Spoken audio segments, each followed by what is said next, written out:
Hello family. Welcome to news updates on Africa lately. The Zimbabwean government has agreed to pay $3.5 billion in compensation to white farmers whose land was taken and returned to black families under the late Robert Mugabe's reign. But Zimbabwe, whose economy is still reeling under US and EU sanctions, does not have the money to give the white farmers. So, what the government, which is eager to see the sanctions lifted, has had to agree to is this. It will issue long-term bonds and then handle the white farmers to the doorsteps of international donors in a bid to raise the money. Zimbabwe is said to be one of the most sanctioned countries in the world, all because of the tough stance Robert Mugabe took against the colonial imbalance of land ownership, where the white minority confiscated and remained in control of most of Zimbabwe's land. As of 2011, nearly 238,000 Zimbabwean households had been provided with access to land under Zimbabwe's land reform program, which officially began in 1980. The late Robert Mugabe was severely criticized by the West for how his government handled the land redistribution program. But he often defended himself by reminding them of how the UK's Tony Blair refused to honour the Lancaster House Agreement, in which the UK was to fund half of the reform. Thanks for your time, family. Let us know your take on the subject. Why would a struggling government agree to pay out $3.5 billion? An amount it does not even have. Is someone making the payment a condition for the removal of sanctions?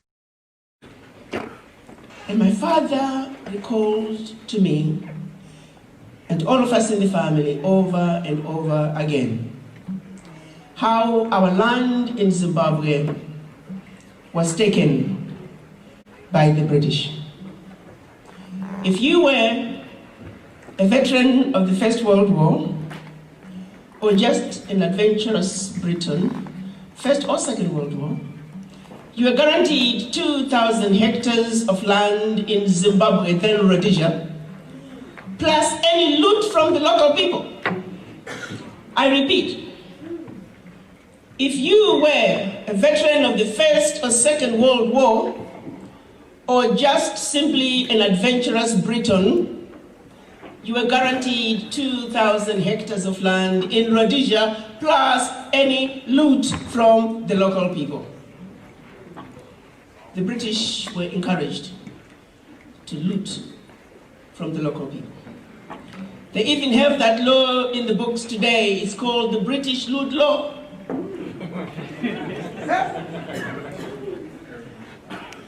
Those on the ground, the Rhodesians, the British who were on the ground, they had divided Zimbabwe, Rhodesia then, into 4 regions.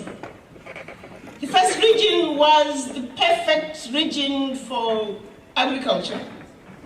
It had the perfect rain, perfect soil. Region 2 was pretty close to Region 1. Region 3, not so good, perfect for cattle ranching. And Region 4, nobody should live there. It didn't rain, the soil was like sand, like a desert, and it was infested with tsetse flies and mosquitoes. So the British set out to move the Zimbabwean people from Region 1 and Region 2, even Region 3, into Region 4. So when you landed in Zimbabwe as a British, you were directed in the Region 1 or Region 2 area. And the way a British mapped out his land is by getting on a horse and riding in one direction until either him or his horse was tired. Then he would put his peg. And the following day he would wake up again and do the same thing. So it took the British man 4 days to map up his land. And when he was done, everything in that land was his, minus the people.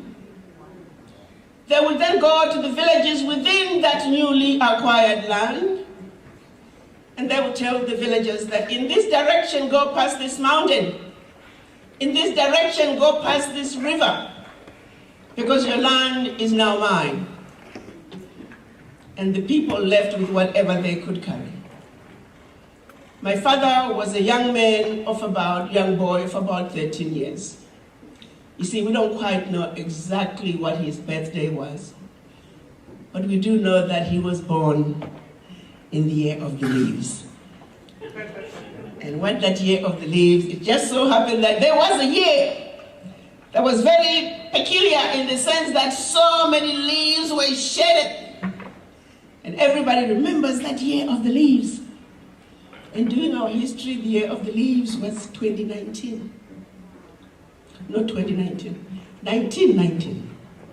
So we assume he was around 13 years of age when this particular situation occurred in his village.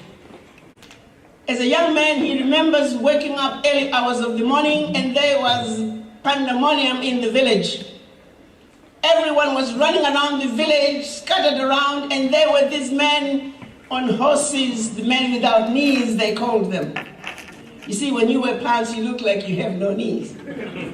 So they called them the men without knees on horses. They were running around the village and torching the huts. The whole village was ablaze. And everybody was running away with whatever they could carry on their heads. My aunt, rather his aunt, was pregnant and was due any day. So they had to ask these men without knees for permission to allow her to stay until she could deliver. So they had negotiated that her hut was the only one that could not be set on fire. So they decided that maybe if we just left one young person, a child, just maybe that the British would not kill them.